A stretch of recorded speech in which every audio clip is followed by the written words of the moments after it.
Thank you so much. So our colleague Taylor is going to present for us, and we'll be using Pear Deck.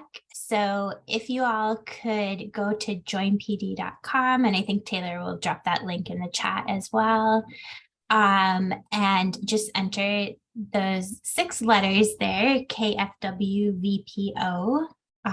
You'll be logged in, and we'll be able to just have a more interactive session today. So thank you for being here. We are going to do an introduction to computational thinking. And my name is Emily Poster. I use she, her pronouns. I'm from the Science Museum of Minnesota, and I lead a project called Inspire CT, which is, I'll say a little bit more about in a moment, but bringing computational thinking to more, especially upper elementary students in the metro area. And I'd like to just invite my colleagues, Mahmoud and Taylor, to introduce themselves as well. Good morning, everyone. I hope my microphone setup is working out and all of the audio is audible. My name is Mahmoud Aliamer. I use he and him pronouns, and I am an instructor at the Science Museum of Minnesota. And I will pass it over to Taylor. Good morning. I'm Taylor Pearson, she, her pronouns. I am the STEM education generalist, so I help out with all kinds of programs like this that we run at the Science Museum. Hey, thank you. And as we get started, I'd like to just invite you all to drop your name, pronouns, school or organization, and role in the chat. I know we've been moving in and out of different sessions, and just good to get to know each other even really briefly in the chat. So if you wouldn't mind introducing yourselves there, it would be great. Just a reminder to join the Pear Deck if you haven't. Taylor, I'll ask you to just drop that link in the chat a couple more times during this early part of the session. And then Taylor will also share a link to our slides. So if you would like to be able to follow along, there's some links throughout the slides.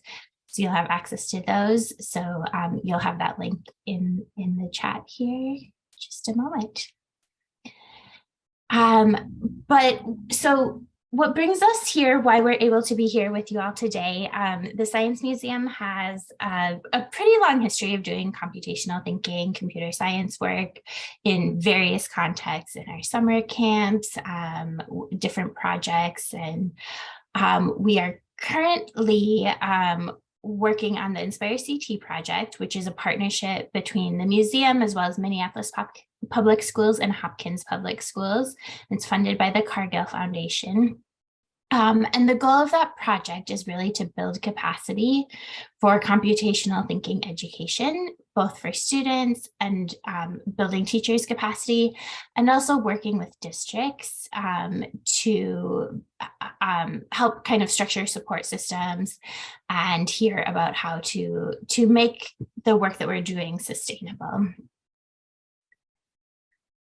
And so to kick us off and really start thinking a little bit more deeply about what computational thinking is, I will hand it over to Mahmoud, who's going to lead us through an activity. Wonderful, thank you. Yes, the first activity that we're going to jump into today is called Mystery Objects. And this is an activity that we do as part of our computational thinking residencies to really investigate some of the common objects in the world around us. So if you would please join me in experiencing this as an adult learner, we will jump into the next slide. Okay, so the first thing that we'd like you to do is to pick one object to think about and just keep it in the back of your mind and really investigate some of the different attributes of this object, giving a little bit of time for everybody to choose one object to focus on. And we'll go to the next slide in 3, 2, 1, and 0. The Pear Deck should have a text box for you to type in what you think this object is and what you think this object does. So just take one moment, really think about those questions, the object that you chose, what do you think it is? What do you think it does? And keeping in mind that these are objects that for us are probably very, very familiar, but for students might be new and intriguing. When I do in-person residencies, I call them artifacts from the long ago time of the late 90s, early 2000s. So we have a thermometer, and we think that it measures the body's temperature, an e-reader, which allows us to access electronic books. The Nintendo DS, I think, is a very underrated gaming platform. Ready? Wonderful. So we're having some ideas of what we think it is, what we think the object does.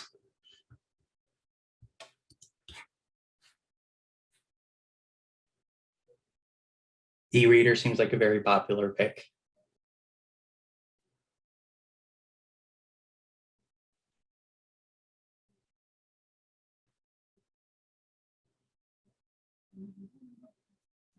And I'm seeing one more. Cell phone is used for communication.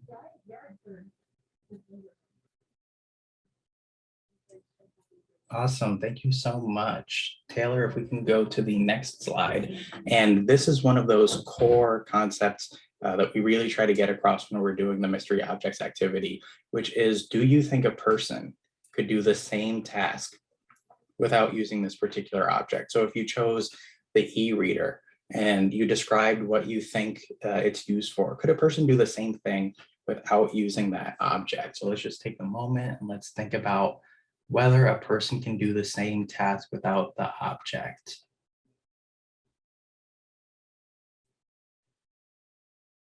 We're getting 4 yeses so far.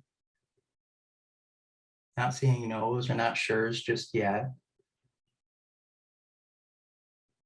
Another yes. So it seems like in this group, we think, well, of the objects that I chose, a person could still do the same task, but without using the object.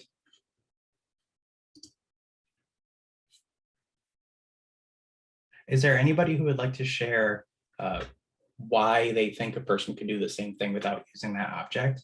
You can either share it in chat or you can come off of mute. Ooh, and now we're seeing a no as well.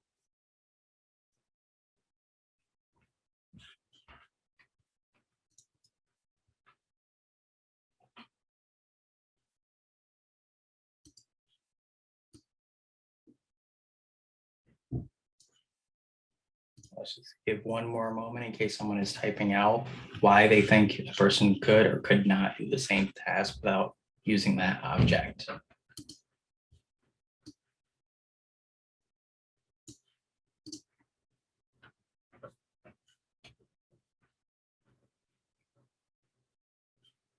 All right, well, Taylor, if we can move to, oh, there, no, I see one in the chat now. So there are other devices compared to the DS, like a Game Boy or a Switch, for example. So someone could play video games without necessarily using a DS, but might use another object.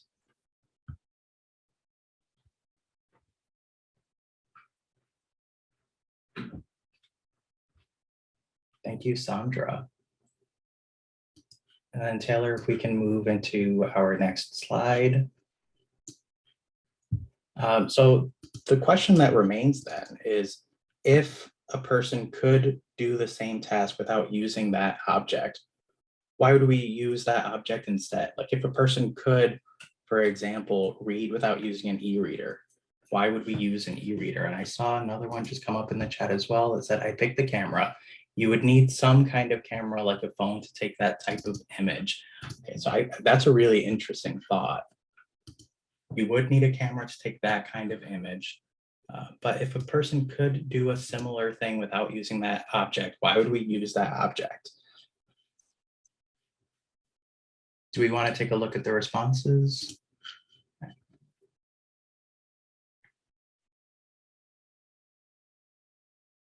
So maybe nostalgia.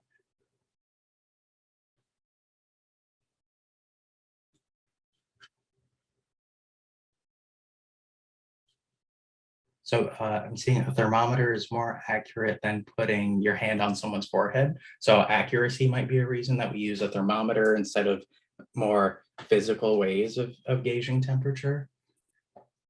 Someone is typing in that using that object is more efficient and accurate.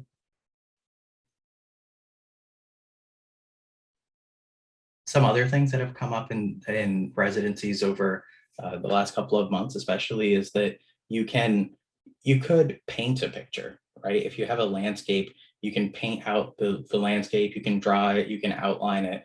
But if you use a camera, you can do it a lot more quickly. You can do it with more precision. You can do it more efficiently. I'm seeing someone type in that you can change the font size on an e-reader, and that's really good for accessibility. You can also have like 2,000 books and keep it in your back pocket, as opposed to traveling with 3 or 4 of them. And then I'm seeing one more that's coming out that says, my singing would sound a lot different than the music player. So having that high fidelity and storing a lot of that information and data. And I think I saw one come in the chat as well. It said using a camera, you sometimes have more options with f-stops and filters. So you can also adjust how you represent that information and you represent that data. And I'm seeing no one has to listen to my bad singing if I have the MP3 player. I'm sure you sound wonderful. Thank you all so much for your responses. And if we could move to the next slide. And now that we've explored some of these objects, we've explored what it is that they do and whether a person could do the same task without using that object. What are some things that you think all of these objects have in common? And there's a number of different things that you can focus in on. And I'm going to hold back on some of the things that we hear from students when we're doing the residencies for just a moment. So what are some things that you think these objects have in common? There should be a text box where you can type in your response.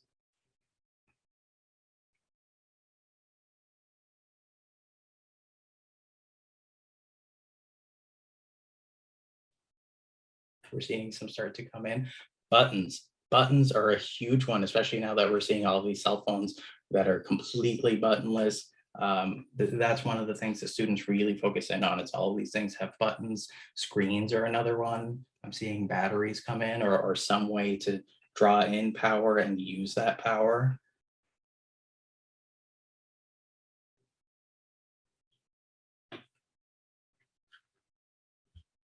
Seeing more buttons, more batteries, more screens.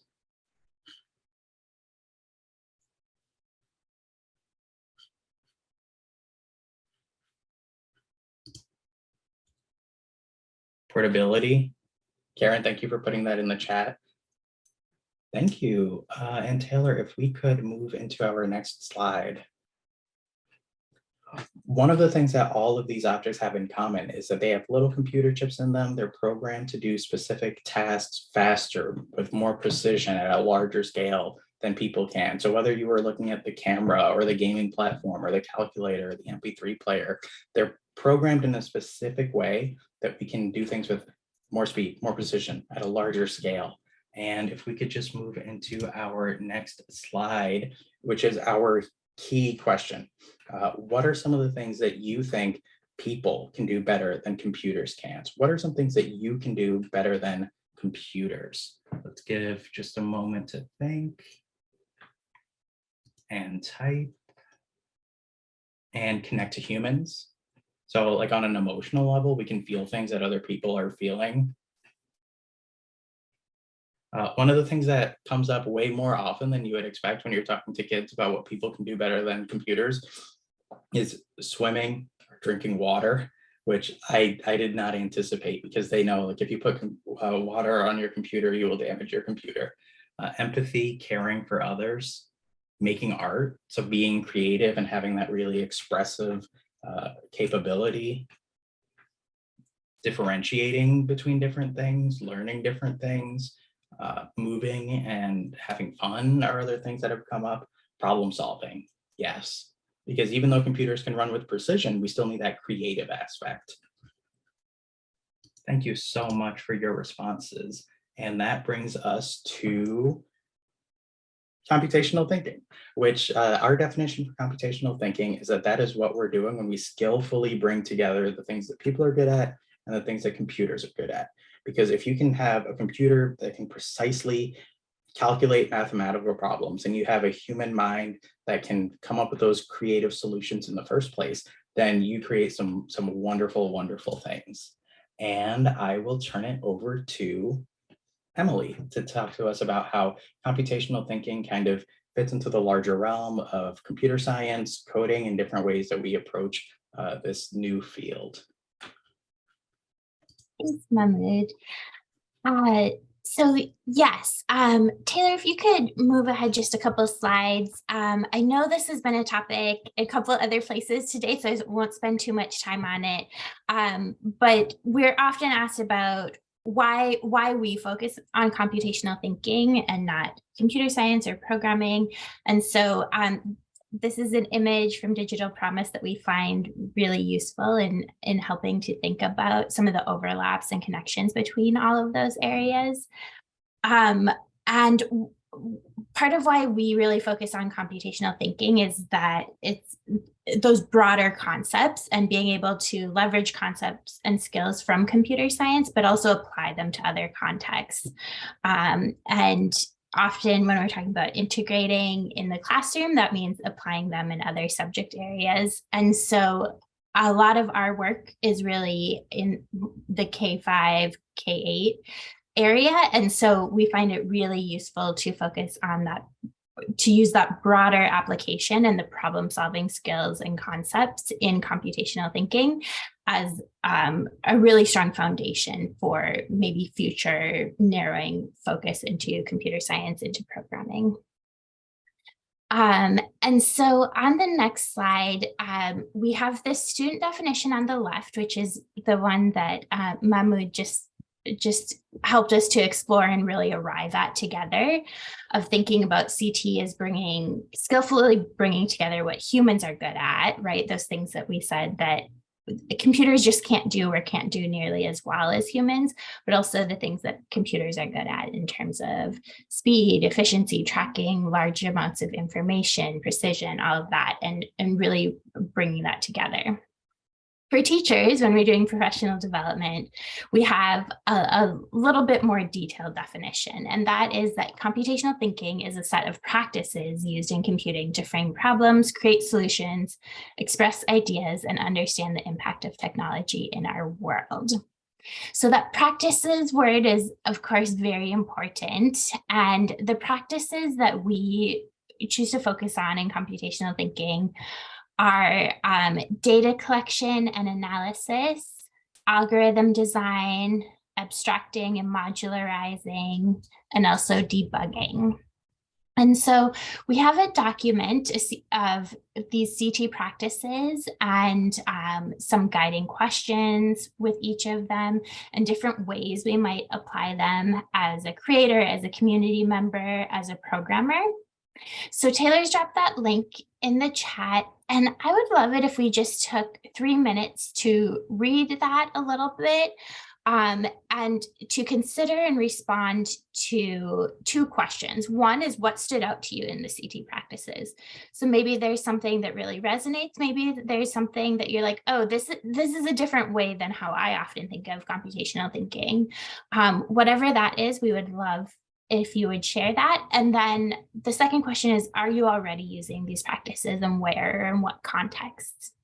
So Taylor will put those questions up on the screen, and we will take just 3 minutes of quiet time that you can read through that practices document and respond to the questions, and then we'll come back together to continue on.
we'll take just one more minute on this. So if you haven't yet, please go ahead and respond to those questions in the Pear Deck.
Okay, so seeing some responses come in, teaching junior high algebra, so heavy on computational thinking skills, absolutely. Yeah, connecting to a lot of time spent on algorithmic thinking. Oh yeah, the information provided higher levels of thinking, so kind of in different roles in different spaces, we might be able to apply those skills different ways.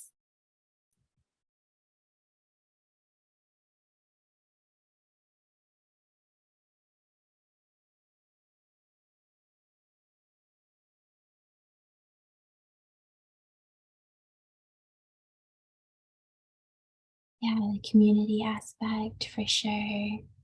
Building and debugging algorithms with robots. Great. Okay, a lot of applications coming through from code.org. Yeah. Okay, we are going to shift now to thinking about why it's important to teach computational thinking. And this slide says elementary school, but I think really it's a K-12 question, right? But why do we want to teach that from early on with students all the way up through 12th grade? Why is that important? So I'd love for you to just take a moment and write your response to that question. We won't be sharing this one right now, but I think it's important for each of us to just think about what are our kind of our motivators. It's probably part of what brings you here today as well. So why is it important to teach computational thinking?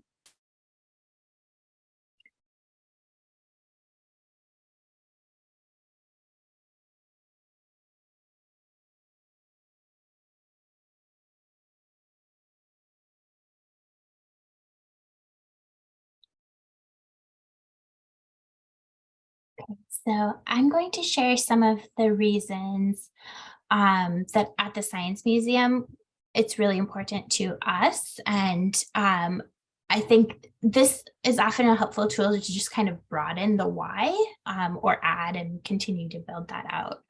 So the first one, and one we heard in the introductions this morning, is around that economic and workforce development, right? There's a shortage of engineers and programmers and we need to fill it, a lot of job opportunity, but also we need to diversify the pathways so that the tech industry becomes inclusive for non-dominant groups. The next one is around citizenship and civic engagement. That youth shouldn't just be consumers, but also producers of technology. This is one we hear a lot in education spaces. But also understanding how digital tech works is key to civic participation in the future and to really be being deeply involved. The next one around competencies and literacies, that CT will be essential no matter what career youth end up in. So even if they don't go on to be a programmer, there are so many other applications for this.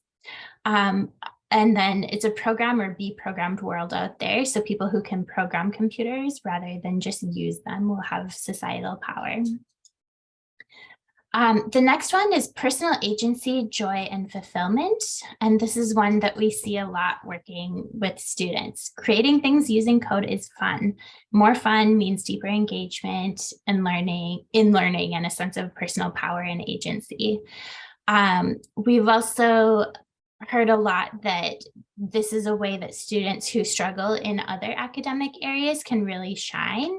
And so that's an important thing too in finding those routes to success for students.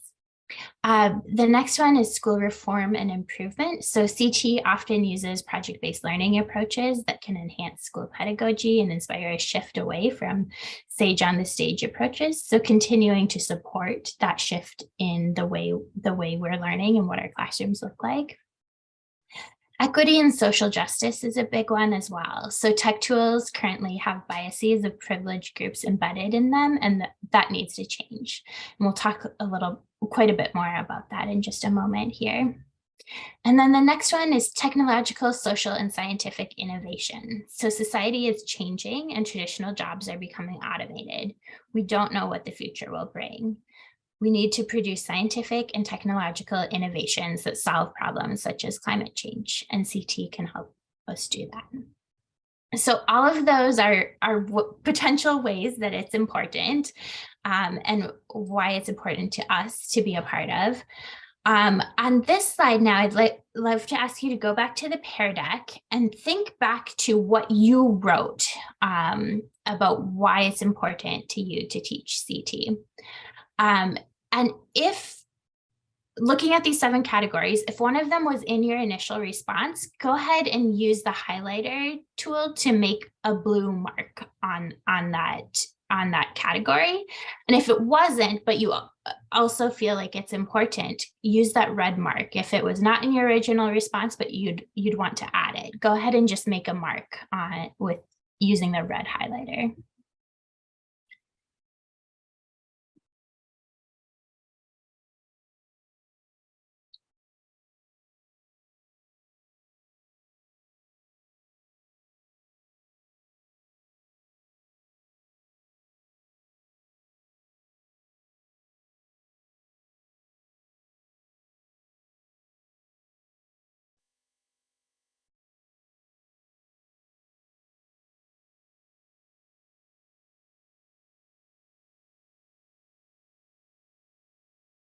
I'm starting to see some responses.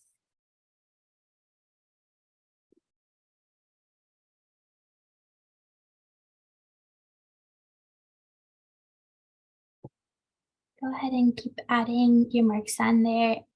Seeing a lot of original responses, the economic and workforce development, that's often a leading one, school reform and improvement as well. And then more red marks popping up with competencies and literacies, like maybe this wasn't in my original reason, but something I'd want to add: personal agency, joy, and fulfillment, and that with equity and social justice as well.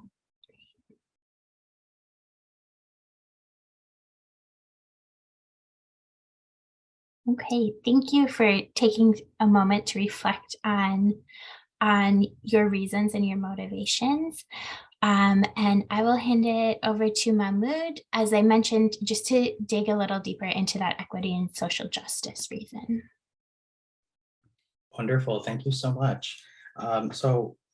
Digging into equity and social justice, we really want to start by focusing in on the way that different algorithms can or do work in the world that we experience. And it can sometimes be extremely helpful if you have one of those smart thermostats that picks up on your data and it says, oh, you like to make it colder around 6 p.m. and so we'll automatically make it colder at 6 p.m.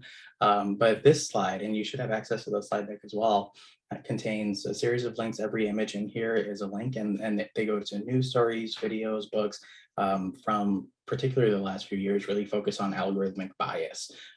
And the reason that there's such a strong focus, at least on our end, on algorithmic bias is that a lot of times we, as people innovate and iterate and create new technologies, either hoping or expecting that our ethics or our morality will catch up with us down the line.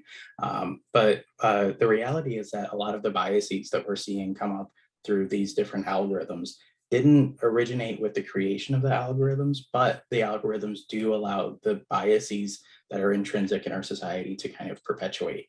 And we really wanted to dig deeper into the equity and social justice idea, because it is a big value that we have at the Science Museum, and part of why we want to get more young people into computer science and computing and computational thinking to understand the impacts that these technologies have on our world. And at a time when algorithms are everywhere and becoming more and more embedded in our lives, and everything is a form of data, algorithms really impact the information and the things that we see or that we don't see, and can perpetuate some of those injustices when it comes to opportunity loss in housing and employment and education. And they also determine healthcare and impact choices that doctors make around our physical health. It can perpetuate economic loss and differential prices for good credit ratings. And another aspect is that algorithms can increase surveillance and lead to false arrests and further harm against people who are already being discriminated against. One of the resources on the slide that we in particular want to highlight is at the top left. There's a link to a YouTube video with Joy Buolamwini going into kind of how she jumped into exploring these algorithmic biases. It's about a 27-minute long video, and it's very, very intriguing and a wonderful way to kind of get your feet wet if you have not in the past, or if you have, a wonderful way to refresh kind of how we got to where we are now. But one of the dangers that that's being explored more and more in terms of algorithmic bias is that algorithms are developed to have like a neutral way of making decisions, and that neutrality is always shaded with the patina of the biases that exist in our ordinary lives. So let's take a moment now to just look at who is making these algorithms and coding ways to make decisions.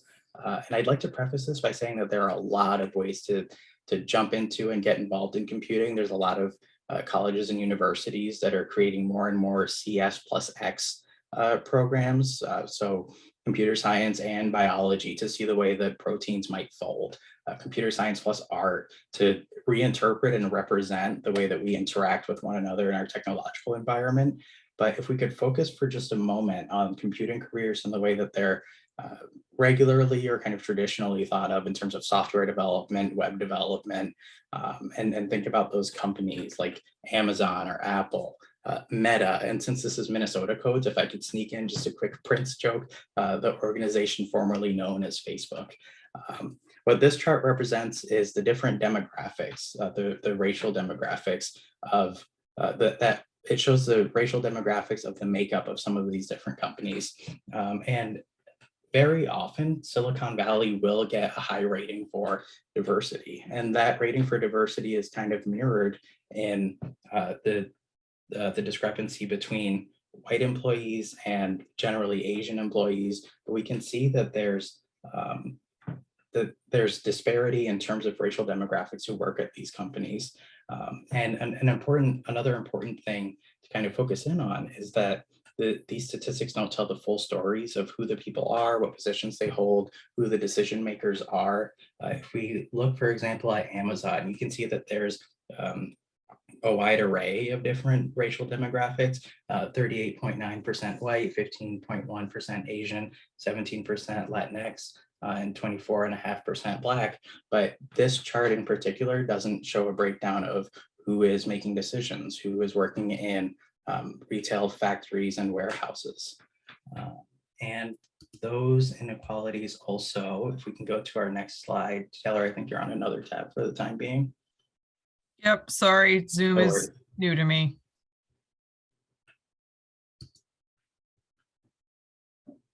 If we can move, yes, thank you.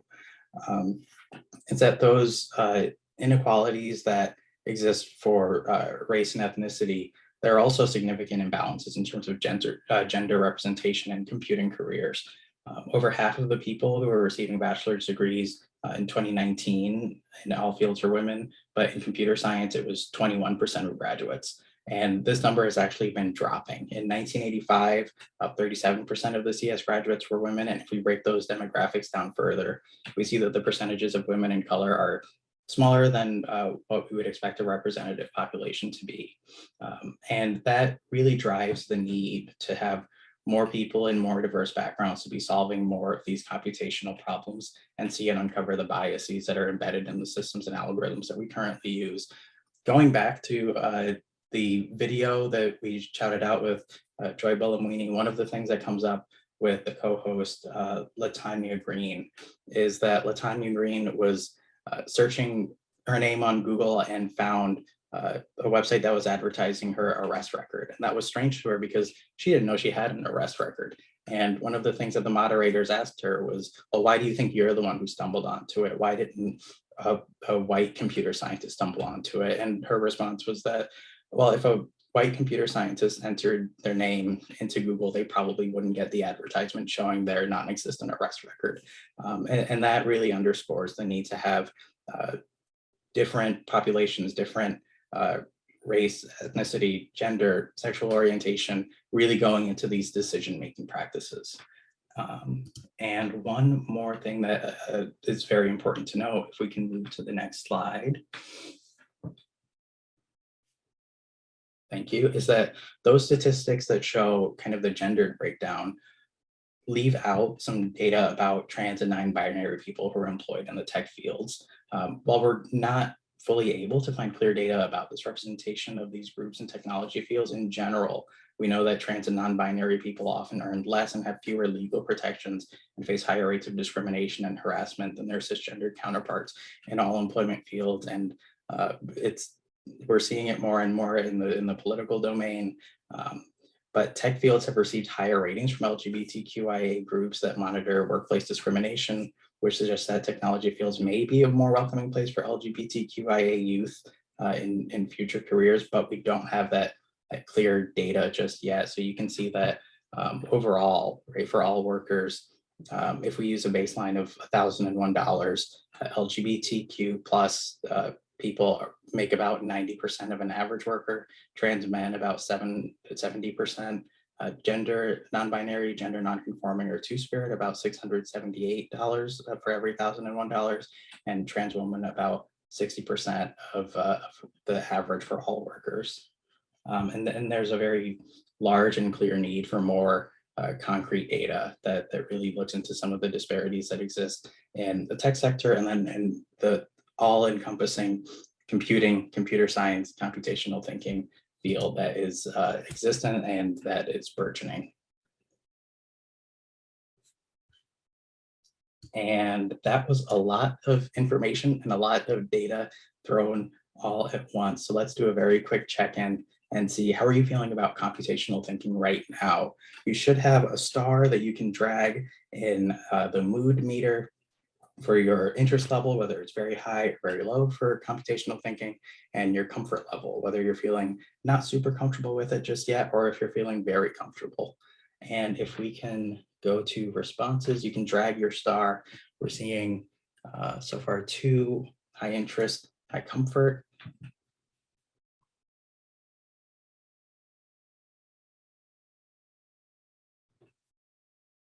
It kind of goes to middle interest, but not very comfortable just yet, but we will get there as a team.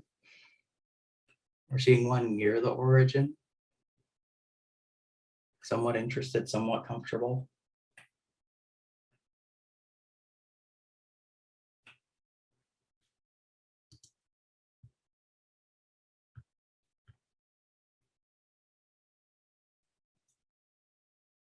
Thank you for your responses.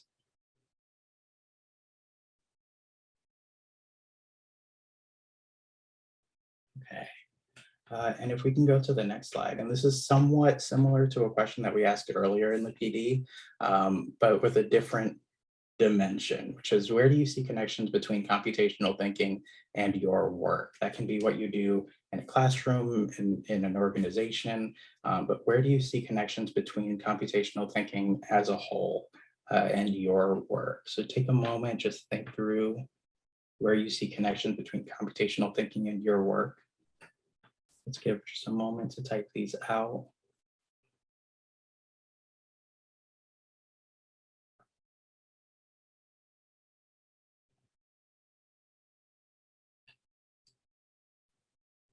We're seeing some responses start to come in.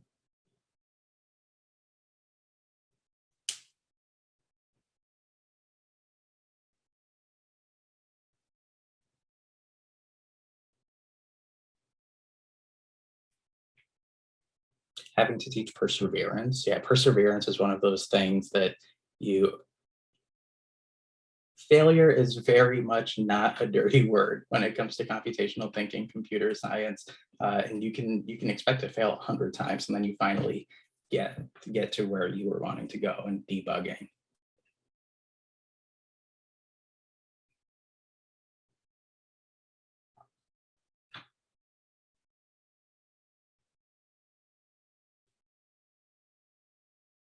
I think another big one that's kind of tied to that perseverance idea is the idea of really iterating, right? You create something and you're not done with it on your first creation. Even if it's achieved everything that you wanted it to do, there's always something that you can change, you can make more efficient or more fun is another really large one. I'm seeing another algebra connection.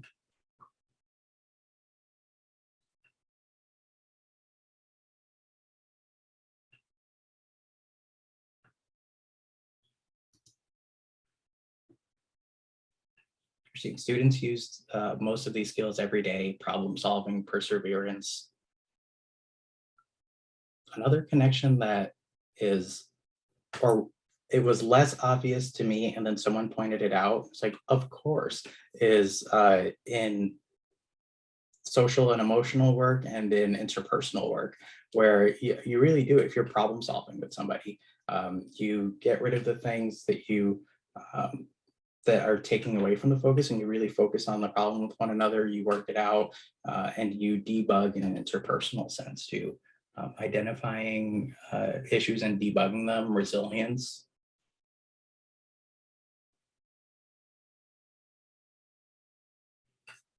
Awesome, thank you so much. And then Taylor, if we can go to the next slide. Wonderful. Is what will you take with you today? And you can take it into your immediate future tomorrow. What's something that you think 5 years from now you'll remember from your time exploring computational thinking with us as all together? So what is something that you will take with you today? Let's just give a moment of think time.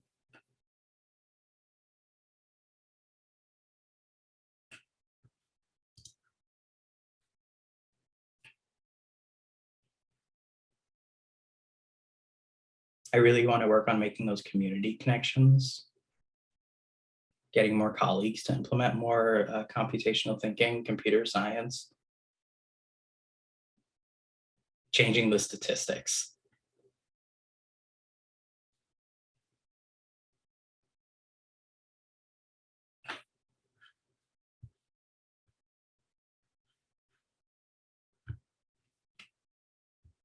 These are all such good responses.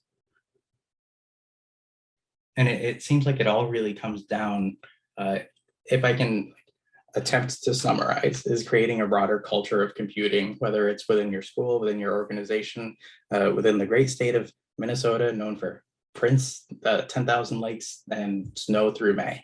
It's really working on that culture of computing. Thank you so much.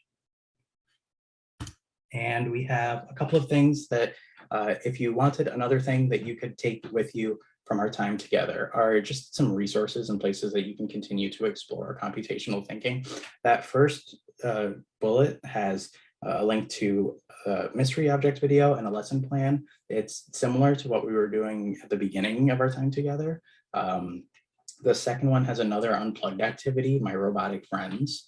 And then finally, a link to Scratch, which is new to everyone here, right?